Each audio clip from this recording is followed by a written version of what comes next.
ma'am आइना थांजिंगे अचापोट ma'am खंगब्रा हंगिसे सिगिसिने ma'am तो सिसे popcorn Mandre सिसिने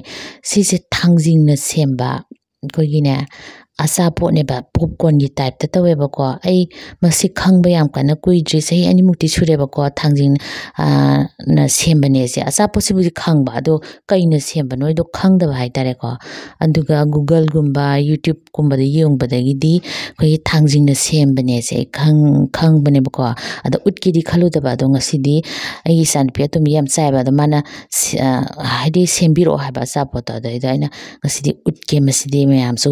khangdaba yarongani khangba budi yam yarongani ko adu uchabani maming ne ko makhana ko bone hindi da smaina ado kana gumbana ne masi thangjing na kamai semino ne yening adi ne youtube ta sanga ne makhana kamai semge na khoi thibiyo bako adu dine phajana process to yawbane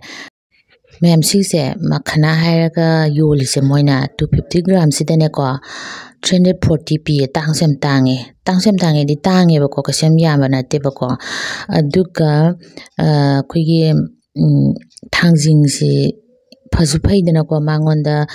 कोई arthritis तो बुगुम्बा देगी diabetes तो बुगुम्बा सु fan हाइदना को antioxidants याम वांगी दे vitamins याम यावे ना को मैं येंगो कोई पॉपकॉर्न दो कोई सुजा कबोक तो अदुगा माना बने अदुगा सुजा कबोक दा दुना खर कंतक तो ड्रामासना खर सोप ओइबने अदुगा अइन हाइजबदो फजना मसिगी कमाइना सेमगे हेबदो फजना यूट्यूब ते यावने मैम येंगबियो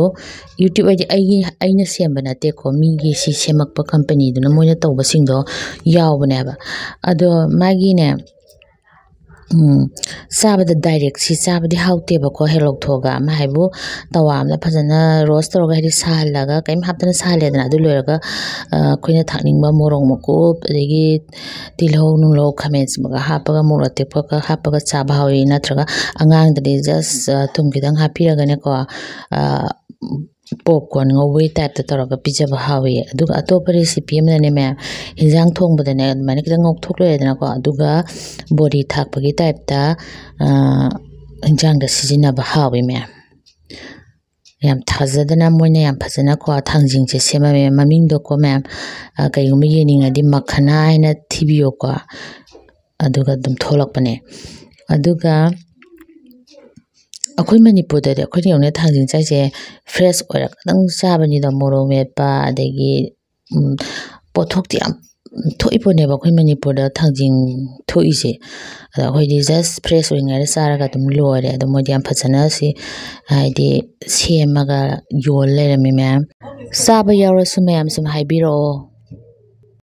आइना ngasi वीडियो मतेक से समझैसि मैम सुम खंगदबा मिसिंगी